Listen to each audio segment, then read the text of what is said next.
According to Genesis, God spoke and creation began. Light appeared, the world took form, and life started to exist. This opening chapter isn't just about how everything started. It sets the foundation for the relationship between God and humanity. Genesis begins with a world that exists but without shape or direction. There is space but no structure. Nothing is defined yet. Nothing has its place. And creation doesn't begin with effort or struggle. It begins with a word. That word brings order. Light is separated from darkness, creating the first sense of rhythm and time. Day and night are no longer mixed together. For the first time, the world has boundaries, moments of beginning and ending. As the story continues, space is formed. The sky creates separation, giving the world room to breathe. Waters are divided, and the earth starts to take shape beneath them. Land appears, not suddenly, but intentionally, becoming a place where life can exist and grow. From that land, life begins to spread. Plants take root and fill the ground. Trees grow, producing food and sustaining what comes next. The world becomes capable of supporting life, not just existing on its own. Then living creatures enter the story. Life fills the seas and the skies, and animals move across the land. The world is no longer empty or quiet. It's active, balanced, and full, each part connected to the rest. Nothing feels rushed. Everything has its place. Finally, humanity is created. Humans are not brought into existence the same way as the rest of creation.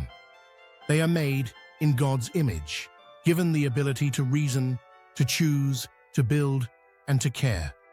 Humanity isn't placed above creation to exploit it, but within it, with responsibility and purpose. Humans are given work, but that work is meaningful. It's tied to care, stewardship, and relationship with the world and with God. From the beginning, life is meant to be lived intentionally, not aimlessly. And when creation is complete, there is rest. Not because the work was difficult, but because rest itself is part of the design. Life was never meant to be constant movement or endless work. From the very beginning, balance matters, purpose and rest existing together. Genesis doesn't describe a rushed beginning or a chaotic accident. It presents a world shaped with care, order, and intention, a foundation for everything that follows in the story of humanity. After creation is complete, humanity is placed into a world that provides everything they need. They live with purpose, with freedom, and in close relationship with God. Nothing is withheld from them, except one boundary. That boundary isn't meant to trap or control them. It exists because real relationship requires choice. Without the ability to choose, obedience would be meaningless, and love would not be real. In Genesis, the first humans are faced with a decision: to trust God's direction or to rely on their own understanding. And when that trust breaks, something shifts. The choice isn't just about disobedience, it's about independence. It's the moment humans decide to define good and evil on their own terms, rather than trusting the one who created them. When that choice is made, the relationship changes. Awareness replaces innocence. Fear replaces closeness. For the first time, humanity hides, not because God has left, but because the connection has been fractured. This is how sin enters the story. Not as a single mistake, but as a turning away, a break in trust that affects how humans see God, themselves, and the world around them. The consequences are real. Pain, struggle, and separation become part of human experience. But even here, the story doesn't end in abandonment. God seeks out the humans rather than turning away from them. Genesis shows that from the very beginning, humanity was given freedom, and with that freedom came responsibility. Love was never forced. It required a choice, and that choice changed the direction of the story forever. As humanity continues to grow, the effects of that first choice begin to spread. What started as a break in relationship doesn't stay small. It moves outward, shaping how people treat one another. The story of Cain and Abel shows this clearly. Two brothers bring offerings, and when jealousy takes hold, violence enters the world. It's the first time human life is taken by another human, a sign that brokenness has moved from the heart into action. As generations pass, the problem doesn't disappear. Humanity multiplies, and so does violence. The earth becomes filled with conflict, selfishness, and harm. The world that was created with order and balance begins to lose its direction. The flood represents both judgment and mercy. It's a response to a world overwhelmed by violence, but it's also an act of preservation. Life is not erased completely. A remnant is saved, and a promise is made, a sign that God remains committed to creation, even in its broken state.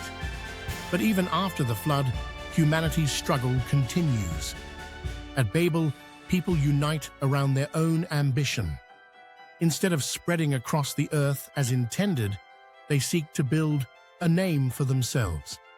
Pride replaces humility, and unity becomes control rather than cooperation. The result is separation.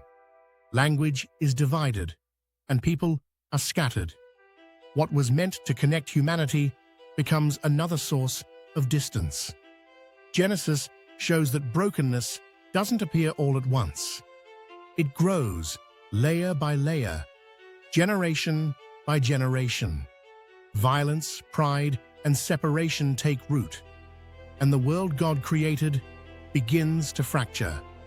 Yet even here, the story is not without hope. God continues to limit the damage, preserve life, and guide humanity forward.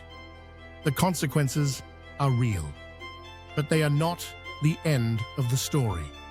After generations of brokenness, Genesis takes a quiet but powerful turn.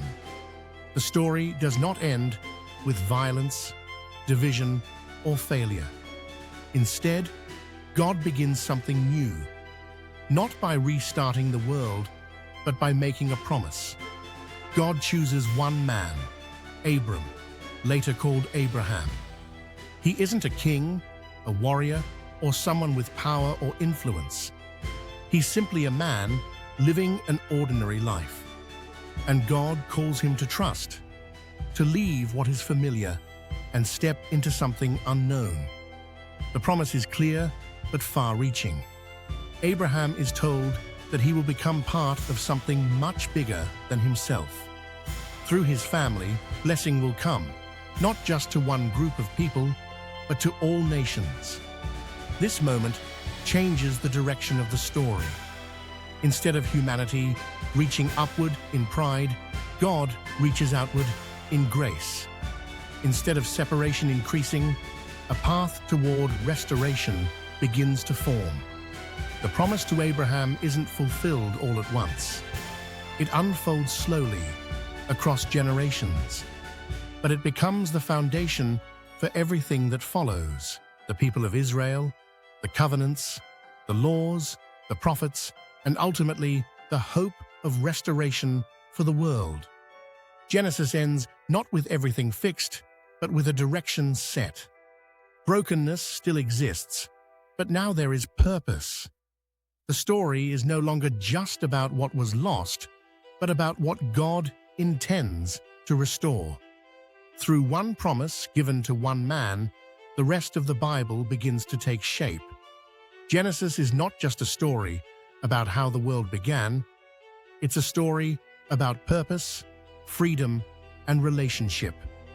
It shows a world created with intention, a humanity given choice, and a God who continues to reach out even when that relationship is broken. From creation to promise, Genesis reminds us that the story doesn't move away from humanity, it moves toward it. And everything that follows in the Bible grows out of this beginning. Get started with script-to-video. AI is poised to significantly impact educators and course creators on social media. By automating tasks like content generation, visual design, and video editing, AI will save time and enhance consistency. This allows creators to focus on higher-level strategies and ensures a cohesive brand presence. Personalization is another key benefit. AI can analyze social media interactions to tailor content to individual learner needs, making learning more engaging and effective. This level of personalization, previously difficult to achieve at scale, will become more accessible. AI also offers advanced analytics, providing insights into content performance and audience engagement. Creators can quickly refine their strategies based on real-time data, ensuring their content remains relevant and impactful. However, the rise of AI brings challenges. There's a risk that over-reliance on AI-generated content could diminish authenticity. Automated content might lack the personal touch that makes learning experiences unique. Educators will need to balance AI efficiency with maintaining the human element in their content. Ultimately, AI will be a powerful tool for those who embrace it. Educators and course creators who adapt will likely expand their reach, improve content quality, and engage more effectively with their audiences on social media.